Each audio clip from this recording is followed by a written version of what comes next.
बढ़ाते हुए मेरे लिए कई भूमिकाओं में रहे। बड़े बड़े भाई के रूप में, सहयोगी के रूप में, विभागाध्यक्ष के रूप में, गुरु के रूप में, और ऐसे मिलनसार एवं हर दिल अजीज डॉक्टर एचपी श्रीवास्तव जी से अनुरोध करूंगा कि वे अपने विचारों से हम सभी लोगों को लाभान्वित करें। आदरणीय पूर्व प्राचार्य एवं पूर्व विभागाध्यक्ष doctor HP Srivastava ji.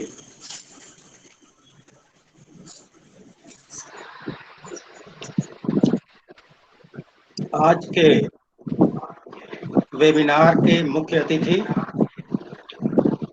Doctor Ram Manohar Lohia Awadh विश्वविद्यालय के कुलपति प्रोफेसर मनोज दीक्षित जी, महाविद्यालय की प्राचार्य आदरणीय डॉक्टर वंदना सारस्वत जी,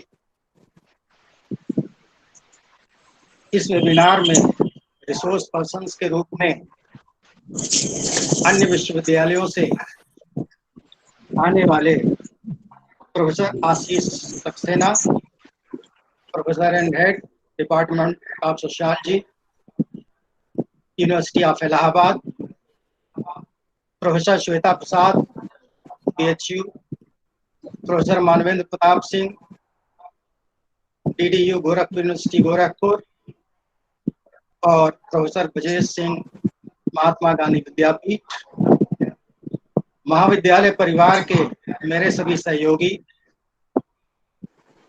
और इस वेबिनार में प्रतिभाग करने वाले सभी डेलीगेट्स, YouTube पर भी जो लोग सुन रहे हो, आप सभी का मैं अपनी ओर से,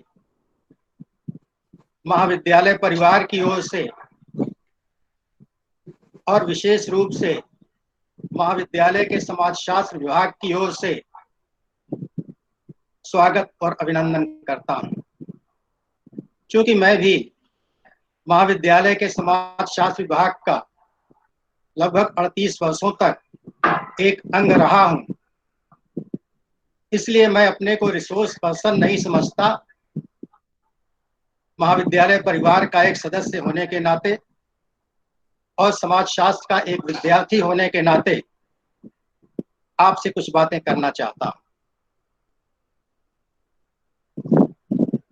जो टॉपिक है वेबिनार का, migrant workers in India, prospects, problems and prospects,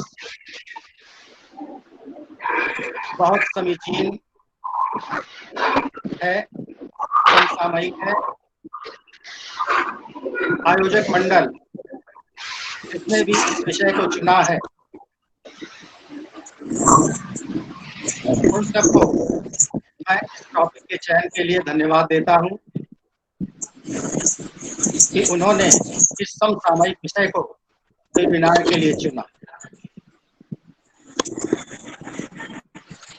खास तौर से जो टॉपिक डिस्प्ले किया गया है, migrant workers in India, problems and prospects, अच्छा हुआ कि प्रवासी शब्द यूज नहीं किया गया, क्योंकि आजकल एक धारा निकल पड़ी है जो प्रवासी शब्द पर ऑब्जेक्शन करती है। प्रवासी शब्द को लोग देश से बाहर जाने वाले लोगों के लिए यूज करना चाहते हैं, और इसीलिए जो English term migration, immigration, immigration, इसके लिए प्रवास, देशांतरगमन, देशागमन या उत्प्रवास और आत्प्रवास शब्दों का उपयोग करते हैं। लेकिन चूंकि शासन, प्रशासन, मीडिया और ज्यादातर लोग प्रवास या प्रवासी शब्दों का ही प्रयोग कर रहे हैं, इसलिए आज के वेबिनार में प्रवास और प्रवासी शब्दों का ही प्रयोग करना होगा। अब सवाल यह है ये जो माइग्रेशन है, खासतौर से विद इन इंडिया की मैं बात कर रहा हूं, कितने तरह का देखने को मिलता है। दो तरह का खासतौर से देखने को मिलता है, एक परमानेंट और दूसरा टेम्परेरी, स्थायी और अस्थायी। कुछ लोग ऐसे हैं जो गांव से या छोटे नगरों से या ऐसे स्थानों से जहां पर जॉब अपॉर्चुनिटीज कम है या नहीं है, वहां से उन स्थानों को जाना चाहते हैं जहां पर जॉब की अपॉर्चुनिटीज, नौकरी की अपॉर्चुनिटीज या ज्यादा मजदूरी या ज्यादा इनकम की संभावनाएं। ये जो टर्म्स इमाइग्रेशन और इमिग्रेशन है, इनके लिए थोड़ा सा अगर हम शब्द चेंज करें तो दो तरह के शब्द यूज होते हैं, एक है एफ्रेंट और दूसरा एफ्रेंट, बहिर्वाही, अंतर्वाही। अगर इन शब्दों को भी हम लें तो इनसे भी यही निष्कर्ष निकलेगा कि एक स्थान से दूसरे स्थान को जाने वाले, यानी अपने केंद्र से, अपने लिविंग प्लेस से बाहर जाने वाले, ये हो गए बहिर्वाही या इमाइग्रेशन के अंतर्गत जो आते हैं, उत्प्रवासी जिनको हम कहते हैं। और दूसरे स्थानों से जो आएंगे उनको हम इमिग्रेंट्स कहते हैं, आप्रवासी कहते हैं। तो अगर हम इन रूपों में देखें तो ज्यादातर हमको यही देखने में आता है कि कुछ लोग ऐसे हैं जो एक स्थान से दूसरे स्थानों पर जाकर परमानेंटली सेटल कर जाते हैं। उनको ऐसी अपॉर्चुनिटीज मिल जाती हैं, अच्छी इनकम, अच्छी रेपुटेशन, अच्छी प्रेस्टीज, और इसीलिए वे वहां मकान बनाकर परमानेंटली रहने लगते हैं। और यदा कदा जब कहीं फंक्शंस हो परिवार में या तीज त्योहार, कभी कभी वे अपने मूल निवासों को आते हैं। और दूसरे ऐसे लोग हैं जो समय समय पर अपने केंद्र से, अपने मूल स्थान से बाहर जाते रहते हैं, दूसरे प्रदेशों को, नगरों को, दूसरे स्थानों को जाते रहते हैं और फ्रिक्वेंटली समय समय पर वापस आते रहते हैं। जैसे तमाम सीजनल लोगों को आप देखें, गांव से जब गांव में फसल कटनी होती है तो गांव आ जाते हैं, और जब फसल का काम समाप्त हो जाता है तो वे बाहर चले जाते हैं। इनको मैं अस्थाई या टेम्परेरी माइग्रेशन या माइग्रेंट्स के रूप में मानता हूं। और जब परमानेंट सेटल कर गए, यदा कदा ही वापस आते हैं और फिर चले जाते हैं, उनको मैं परमानेंट माइग्रेंट्स मानता हूं। तो इस तरह से जो माइग्रेशन है, सबसे बड़ी दिक्कत ये होती है कि जहां पर डेफिनेशन देने में कहीं ऑब्जेक्शन होने का डर रहता है, वहां पर विद्वान लोग या शासन या संविधान उसको डिफाइन नहीं करना चाहता। जैसे माइनॉरिटी नहीं डिफाइन किया गया, कोर्ट जो चाहे कह दे, प्रवास हम लोग अपने हिसाब से डिफाइन कर लें। तो ये खास तौर से जो माइग्रेशन है, इसके एक कारण की बात मैं करूंगा, बहुत सारे कारण हो सकते हैं। आदरणीय वीसी साहब ने, प्राचार्य महोदया ने और आयोजक डॉक्टर RS सिंह जी ने तमाम बिंदुओं पर प्रकाश डाला है। लेकिन अगर हम एक पॉइंट लें, पुल एंड पुश फैक्टर्स के नाम से, कर्षक और विकर्षक कारक के रूप में, बाकी बहुत सारे पॉइंट्स को मैं छोड़ दे रहा हूं। पुल फैक्टर का मतलब होता है जो हमें अपनी तरफ खींचे, हमारा अट्रैक्शन उधर हो, एलोरमेंट उधर हो।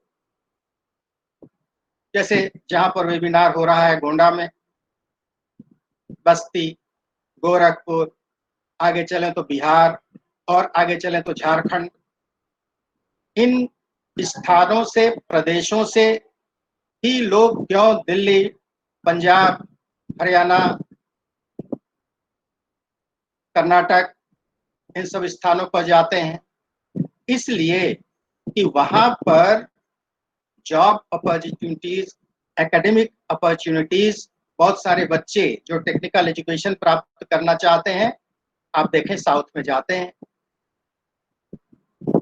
जिनको अपने स्टेट में एडमिशन की प्रॉब्लम होती है, वे वहां पर एजुकेशन प्राप्त करते हैं, ट्रेनिंग प्राप्त करते हैं और ज्यादातर लोग उधर ही जॉब ढूंढ लेते हैं और जॉब उनको मिल भी जाती है।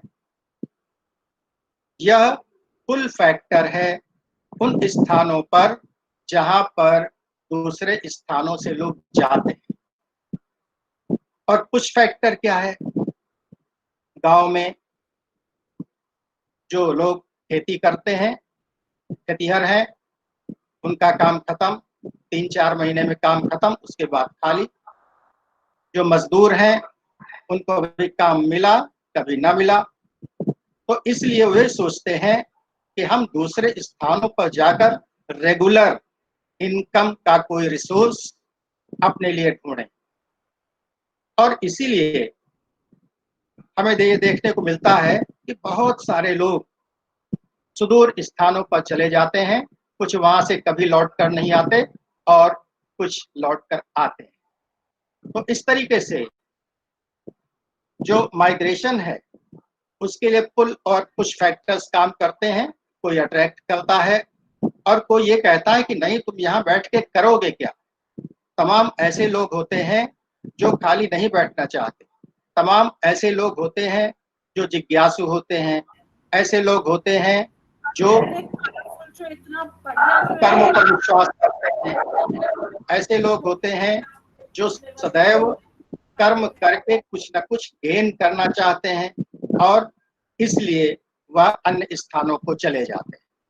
तो इस तरीके से मैं केवल पुल एंड पुश फैक्टर्स की बात कर रहा हूं, लेकिन ये जो फ्लो है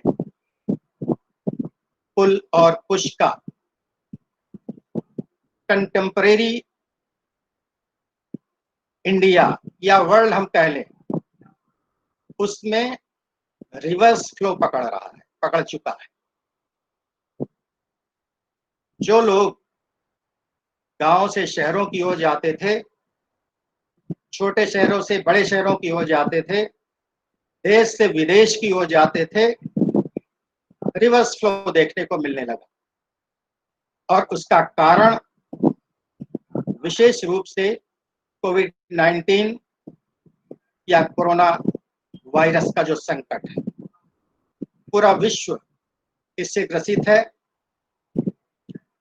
और अनेक लोग जो माइग्रेट करके दूसरे स्थानों पर गए थे, वहां पर उस तरह का एलोरमेंट, उस तरह की अपॉर्चुनिटीज, कार्य या सोर्सेस ऑफ इनकम अब नहीं रहे। पहले से जो पॉलिसीज हमको देखने को मिल रही थी, ये लग रहा था कि गवर्नमेंट तमाम फैक्ट्रीज की का प्राइवेटाइजेशन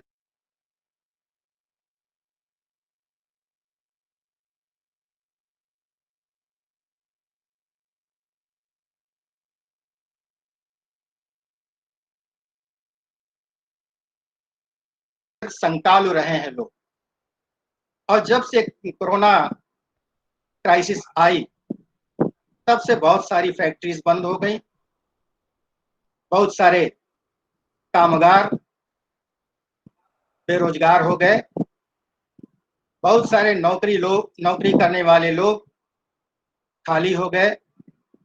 और मैं ऐसे सैकड़ों लोगों को जानता हूं जिनको कई महीनों से वेतन नहीं मिला, मजदूरी नहीं मिली, जो थोड़ा बहुत पैसा उनके पास था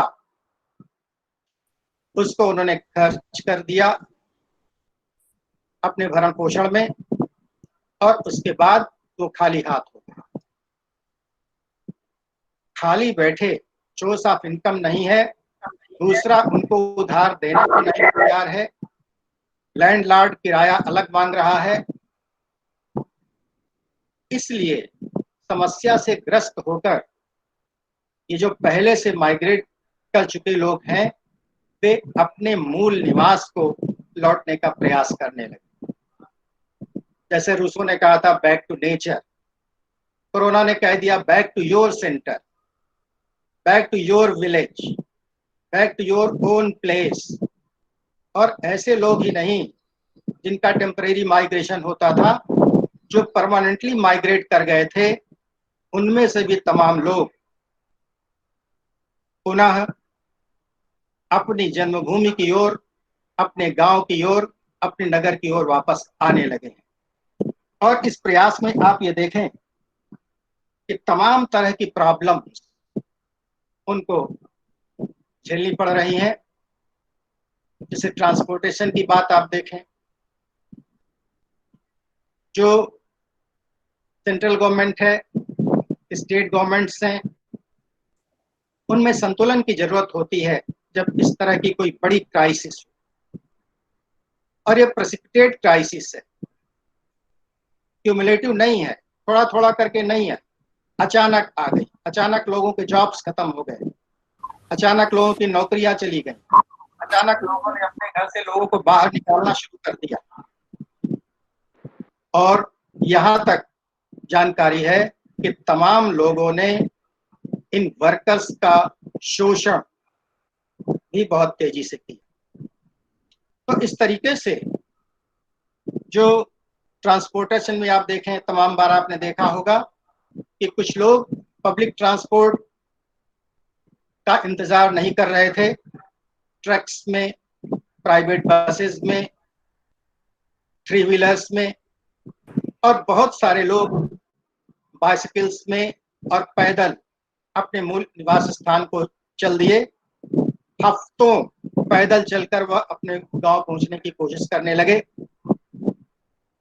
इस तरह से आप ये देखें कि जब तक पब्लिक ट्रांसपोर्ट की व्यवस्था हो, तब तक हजारों लोग अपने गांव की ओर पैदल, साइकिल से निकल पड़े, प्राइवेट व्हीकल से निकल पड़े, और दुर्भाग्यवश तमाम काल के करालगाल में समाहित हो गए।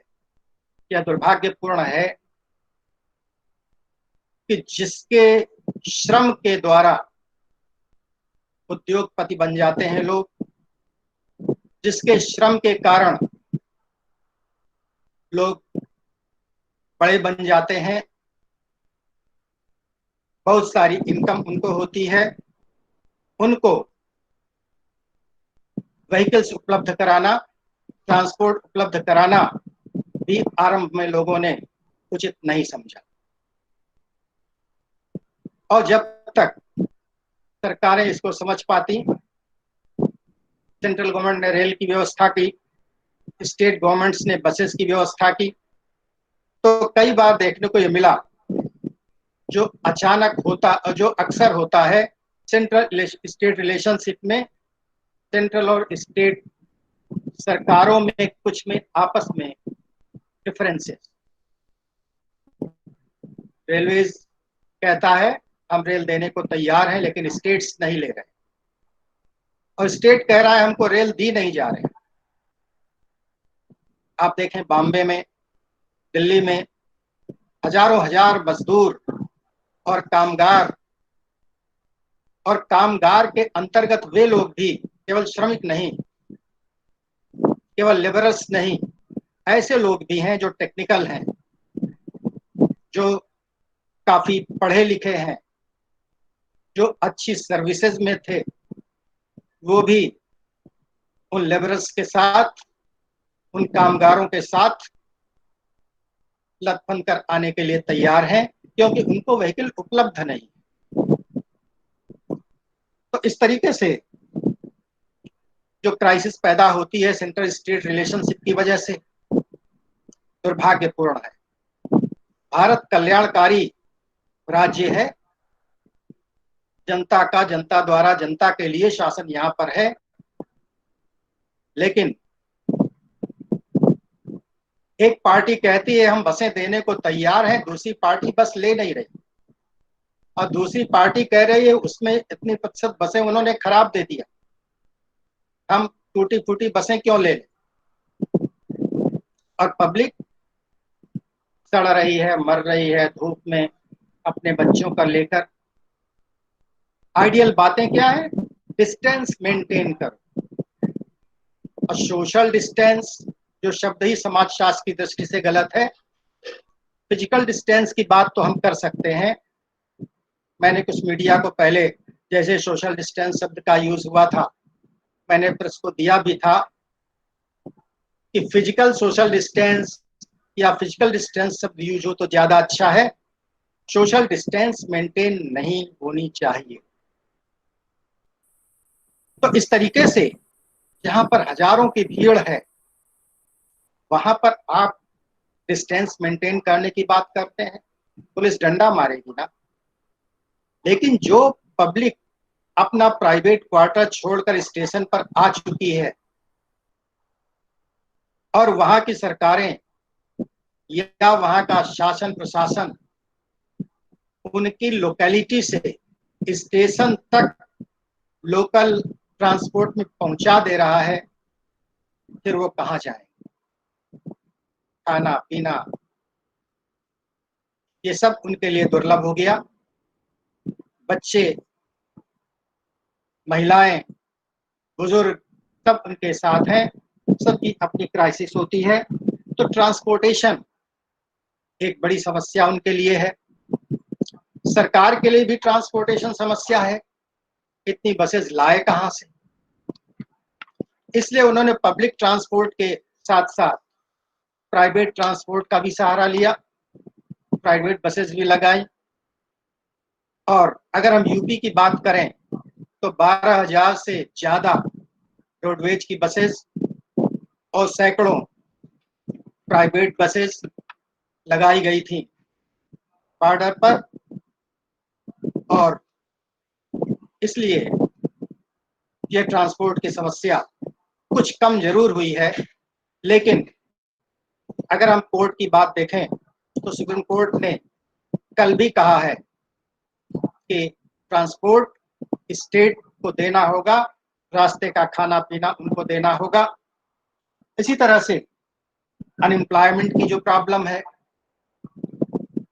जिनकी नौकरी छूटी, जॉब छूटा, रोजगार छूटा, जो डेली वेज अर्नर्स थे उनका काम छूटा, तो वे जब गांव की ओर जाएंगे तो उनको जॉब मिलेगा कहां से? इसका प्रेशर, इसका दबाव राज्य सरकारों पर है। इसीलिए आप देखें कई बार स्टेट गवर्नमेंट्स ने आनाकानी की शुरुआत में अपने ही प्रदेश के कामगारों को, श्रमिकों को वापस लेने। उसका कारण यही था कि इतने लोगों की टेस्टिंग, इतने लोगों की रहने की व्यवस्था, खाने की व्यवस्था, अचानक इस तरह की जो क्राइसिस आ गई, संकट आ गया, समस्या आ गई, इससे वो कैसे निपटेंगे। और इसीलिए कामगारों को वापस आने में इतनी देर लगी मेरी समझ से। हम देखते हैं तमाम सरकारें इस बात का प्रयास कर रही हैं कि लोकल अपॉर्चुनिटी सृजित की जाए। जैसे उत्तर प्रदेश में लाखों लोगों को रोजगार देने की बात कही जा रही है।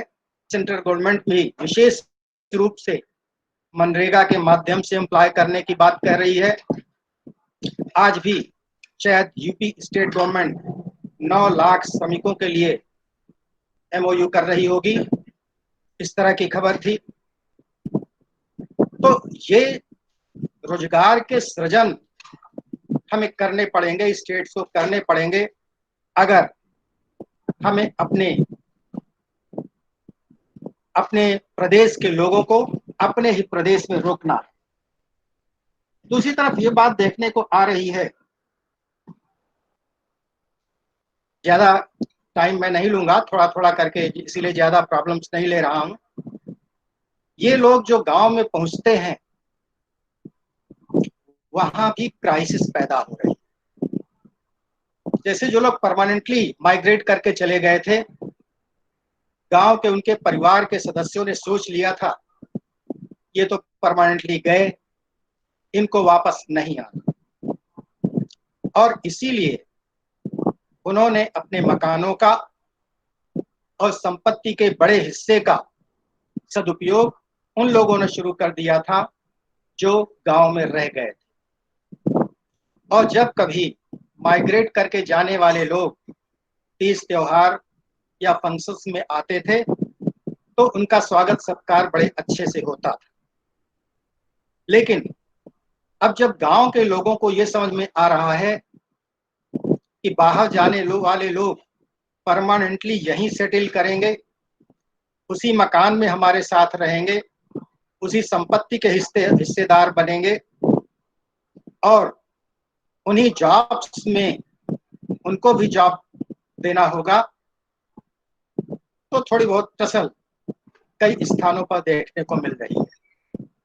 इसी तरह से आप ये देखें कि जो कम्युनिटी सेंटिमेंट्स हैं, लोग बहुत सोचते हैं बाहर से लोग आए उनका स्वागत किया जाए, लेकिन अब ये देखने में आ रहा है कि कम्युनिटी सेंटिमेंट्स भी जो हैं वो हर्ट हो रहे हैं। क्यों? इसलिए कि लोग ये समझ रहे हैं कि ये परमानेंट यहाँ पर आ गए और जो हमारा अधिकार था या जहां पर रहने के लिए, काम करने के लिए हम अधिकृत थे, उन्हीं में से इनको भी शेयर देना हो। इस तरह की बातें लोगों के दिमाग में आ रही हैं। तो इस तरह से फैमिली क्राइसिस पैदा हो रही है, कम्युनिटी क्राइसिस पैदा हो रही है, और जो इमाइग्रेशन था, जो उत्प्रवास था, और आने वालों को हम कहते थे, स्वागत करते थे, वेलकम करते थे, इसलिए कि वह थोड़ी थोड़ी संख्या में कभी कभी के लिए आते थे। लेकिन ये जो हुआ है, क्राइसिस पैदा हुई है, यह बाहर से आने वालों का पलायन है।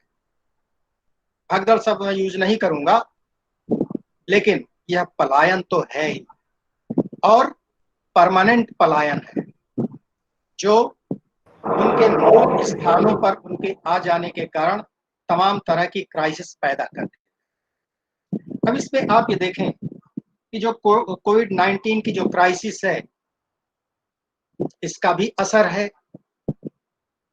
कुछ लोग इन माइग्रेंट्स में कोरोना ग्रसित भी हो सकते हैं।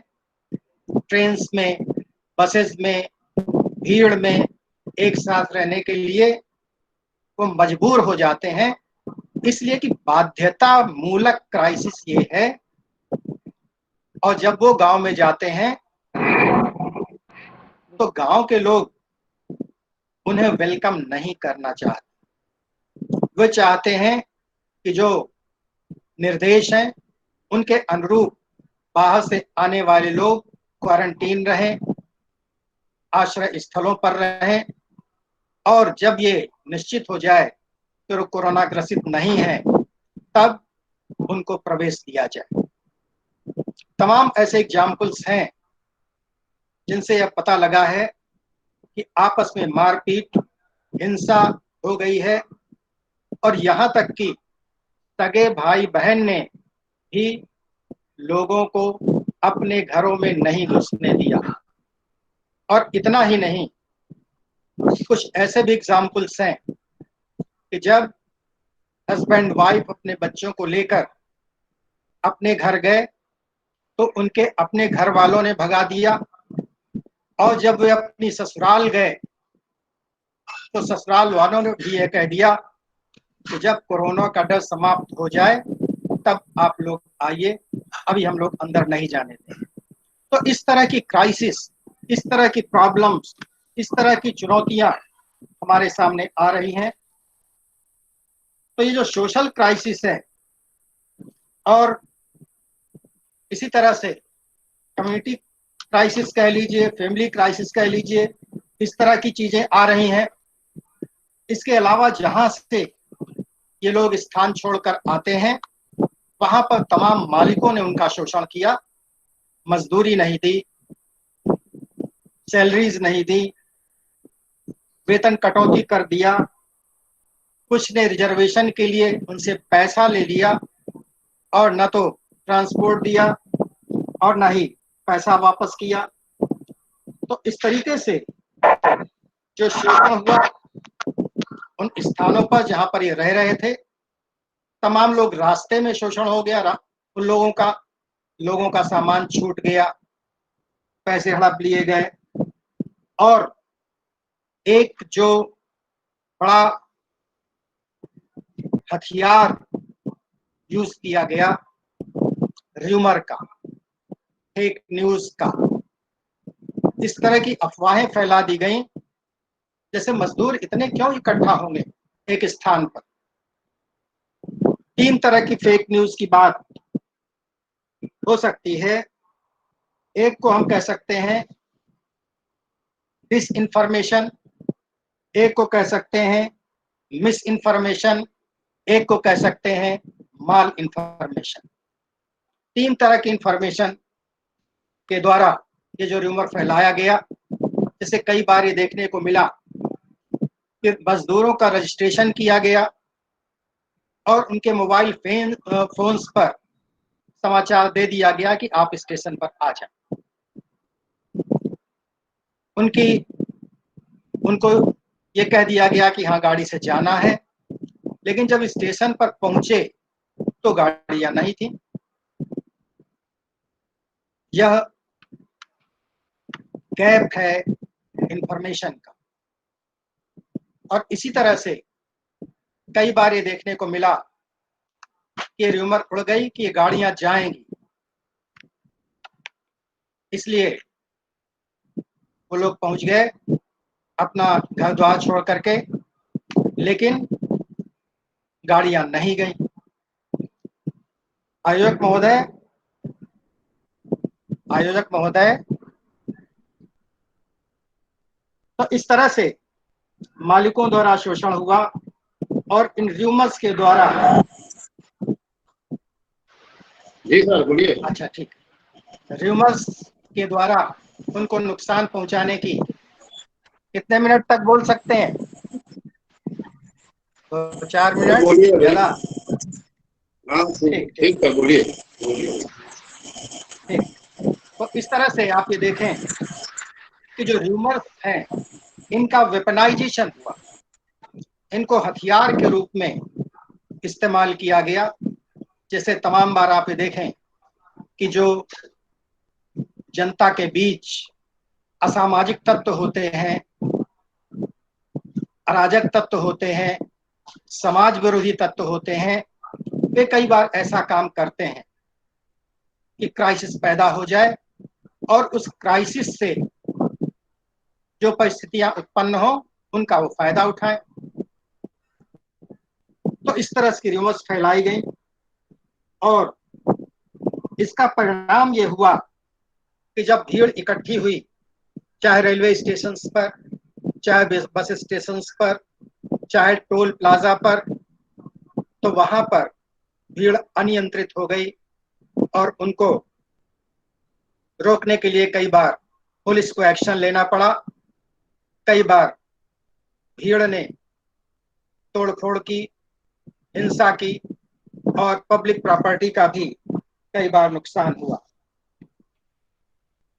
आपने कई बार ये देखा पॉलिटिकल ड्रामा, मैं पहले ही बता चुका हूं आपसे, सेंट्रल स्टेट रिलेशनशिप की बात ये नहीं होनी चाहिए। स्टेट्स और सेंट्रल के बीच ऐसी क्राइसिस में इस प्रकार का समन्वय होना चाहिए, चाहे अपने स्टेट का व्यक्ति हो, चाहे दूसरे स्टेट का व्यक्ति हो, अगर वह कहीं पर जाना चाहता है तो उसको जाने का अवसर मिलना चाहिए, क्योंकि व्यक्ति भारत का नागरिक है, किसी स्टेट का नागरिक नहीं है और उसको अधिकार है, संवैधानिक अधिकार है कि वह देश के किसी भी कोने पे जाकर रह सकता है, रोजगार कर सकता है। पहले धारा 370 के आधार पर जम्मू कश्मीर में इस प्रकार की बात नहीं हो सकती थी, लेकिन अब तो वहां पर भी ये चीज संभव हो गई। इसलिए हम वहां पर ये देखें कि इस तरह की कोई क्राइसिस ना पैदा हो। इसके लिए तमाम प्रकार के अटेम्प्ट्स किए गए, इंडिविजुअल्स द्वारा भी, सोशल ऑर्गेनाइजेशंस द्वारा भी, गवर्नमेंटल हुए, कोर्ट द्वारा अटेम्प्ट्स भी हुए। सुप्रीम कोर्ट ने स्वतः संज्ञान में लिया इस क्राइसिस को, और कल भी उन्होंने कहा कि सेंटर और राज्य इस बात को देखें कि जो श्रमिक हैं, कामगार हैं, वे अपने स्थानों पर सुरक्षित पहुंचे। रेल यात्रा के दौरान उनको भोजन की व्यवस्था की जाए, और जब वो अपने स्टेट में पहुंच जाए तो उनको घर पहुंचाने की व्यवस्था, उनके खाने पीने की व्यवस्था स्टेट गवर्नमेंट्स द्वारा की जाए। तो दो तरह के लोग मिले, एक ऐसे लोग जो कंट्रीब्यूटिव सेल्फलेस गोल वाले हैं, और दूसरे सेल्फिश एक्सप्लॉइटेटिव गोल वाले हैं। कुछ निस्वार्थ भाव से सेवा करना चाहते हैं इन कामगारों की, और उनको स्मूथली आगे जाने देते हैं, उनको सेवा करना चाहते हैं। और कुछ ऐसे हैं जो उनका शोषण करते हैं, जिनके एग्जाम्पल्स मैंने आपको एग्जाम्पल्स दिए हैं। अब वास्तव में जो गवर्नमेंट के अटेम्प्ट्स हैं, सेंट्रल गवर्नमेंट मनरेगा के द्वारा, तमाम स्कीम्स के द्वारा, रोजगार के सृजन के द्वारा इस प्रकार के प्रयास करना चाहती है, उसके लिए ऑप्टिमम पॉपुलेशन की चाहिए, ऑप्टिमम पॉपुलेशन चाहिए, उपयुक्त जनसंख्या चाहिए।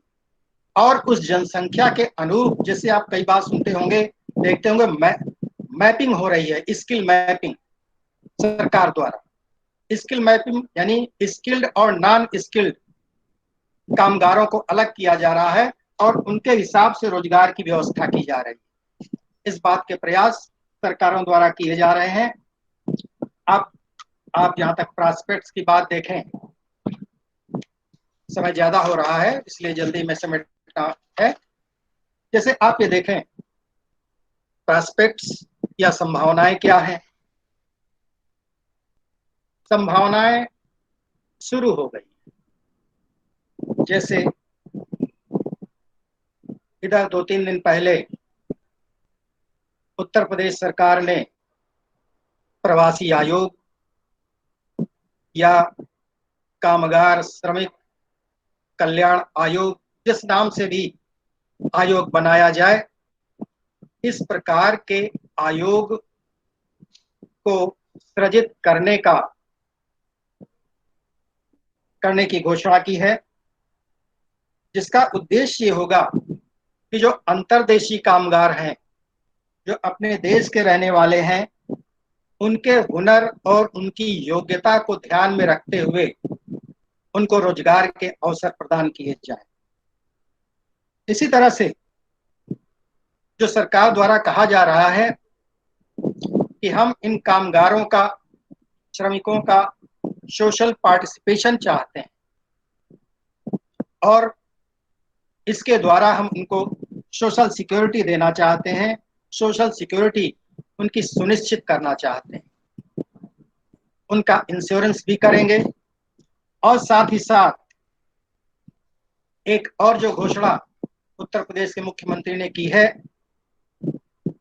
कि सरकार और तमाम लोग उत्तर प्रदेश से माइग्रेट करके जो लोग बाहर गए थे, उनकी परेशानी से बहुत असंतुष्ट हैं, और इस नाते भविष्य में अगर उत्तर प्रदेश के कामगारों को, श्रमिकों को किसी अन्य स्टेट में ले जाना चाहेगा तो उत्तर प्रदेश सरकार से उन्हें अनुमति लेनी होगी।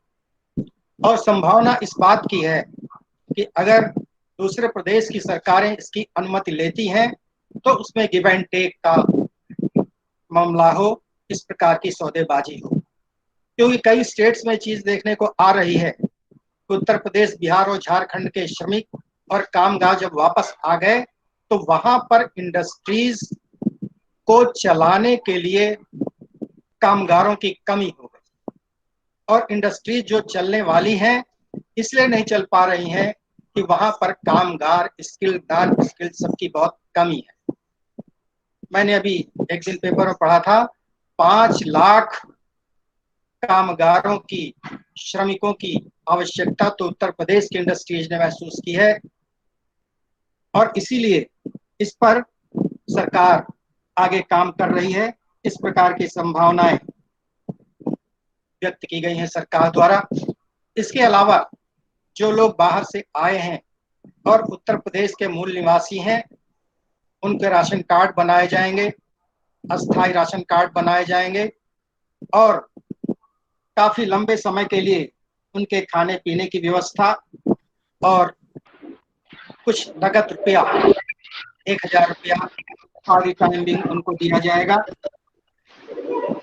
इसके अलावा जिन श्रमिकों के खाते निष्क्रिय होंगे उनको सक्रिय किया जाएगा और जैसे आपने देखा हो कि 1 डिस्ट्रिक्ट 1 प्रोडक्ट की बात कही गई है उत्तर प्रदेश में, इसके माध्यम से भी लोगों को रोजगार देने की कोशिश की जाएगी। कामगारों की लोकल क्षमता का लोकल उपयोग किया जाएगा और जैसा प्रधानमंत्री जी ने कहा था, लोकल को वोकल बनाते हुए ग्लोबल बनाने की कोशिश की जाएगी। जैसे चाइना से कोई चीज बनकर आती है, उसका हम लोग अपने तीज त्योहारों में उपयोग करते हैं। दिवाली में बिजली की झालर उपयोग करते हैं, दिए जलाते हैं उनके बनाए हुए और गणेश और लक्ष्मी जी की मूर्ति का उपयोग करते हैं। तो हमारे स्टेट्स में ही उनको बनाया जाए, इस तरह की कोशिश की जाए और इस तरह से जॉब अपॉर्चुनिटीज क्रिएट की जाए। तो इस तरीके से कई ऐसी चीजें आ सकती हैं। कोर्ट इसमें इंटरेस्ट ले रहा है। अगर सरकारें निष्क्रिय होती दिखती हैं तो चाहे उच्चतम न्यायालय हो या स्टेट्स के हाई कोर्ट से हो, वो रुचि ले रहे हैं और इस तरह से हम ये देख रहे हैं कि जो अपॉर्चुनिटीज हैं इन कामगारों को रोकने के लिए निश्चित रूप से बढ़ेंगी। बस उसमें करना क्या होगा, सेंट्रल और स्टेट गवर्नमेंट्स को एक दूसरे से संतुलन बनाकर रखना होगा, क्योंकि संपूर्ण भारत अपना है। हम ये नहीं कह सकते कि हम अपने स्टेट के लोगों को बाहर नहीं जाने देंगे। तब वो नहीं जाएंगे जब उनको हम उनकी रुचि के अनुसार, उनकी इच्छा के अनुसार जॉब सौंपें, जिससे वो संतुष्ट हों, वह अपनी इनकम से संतुष्ट हों, तो स्वयं वो एक्सोडस ऑफ पॉपुलेशन नहीं होगा, लोग बाहर नहीं जाएंगे। लेकिन हम जबरदस्ती ऐसा नहीं कर सकते, क्योंकि संपूर्ण भारत अपना है। अगर दूसरे स्टेट्स को हमारी जरूरत है या हमारे स्टेट्स को दूसरों की जरूरत है तो हमें ऐसा करना ही होगा। कभी कभी मुझे ये भी लगता है, जैसे ये कई बार पढ़ने को मिला कि बॉम्बे में लोकल ट्रांसपोर्ट ने स्टेशन पर छोड़ दिया। लोकल ट्रांसपोर्ट ने छोड़ दिया तो क्या गवर्नमेंट को नहीं पता कि मजदूरों को छोड़ दिया गया? ऐसा तो नहीं कि कोई स्टेट ये चाहता हो कि दूसरे स्टेट के लोग हमारे स्टेट से चले जाएं। अगर इस तरह की सोच हो, ईश्वर करे ना हो, तो यह बड़ा दुर्भाग्यपूर्ण होगा, क्योंकि पास्ट में इस तरह के प्रयास कई बार हो चुके हैं और इससे विघटन को बल मिलेगा। तो ये जो संभावनाएं हैं, संभावनाएं अनंत हैं, संभावनाएं बनी रहती हैं और भविष्य में जो माइग्रेशन है, जो माइग्रेट करके लोग आए हैं, वे भारत का आधार बनेंगे, देश के कर्णधार के रूप में काम करेंगे और देश की समृद्धि पे पूरा अपना योगदान करेंगे, ऐसा मुझे विश्वास है। Thank you. आप सभी लोगों को एक बार पुनः धन्यवाद मुझको सुनने के लिए, और आयोग मंडल को इसलिए धन्यवाद, हालांकि मेरा महाविद्यालय है, मैं फिजिकली भले ही 125 किलोमीटर दूर हो गया हूँ, लेकिन इमोशनल अटैचमेंट मेरा महाविद्यालय से अभी भी है और सर्वदा रहेगा। इसलिए मैं आज भी अपने को महाविद्यालय का ही सदस्य मानता हूँ। Thank you. धन्यवाद सर, आपने प्रवासियों के हर मुद्दे पर अपनी राय रखी और हमारे समय पर आपने अपना समय दिया। बहुत बहुत धन्यवाद सर इसके लिए। और अगली कड़ी में मैं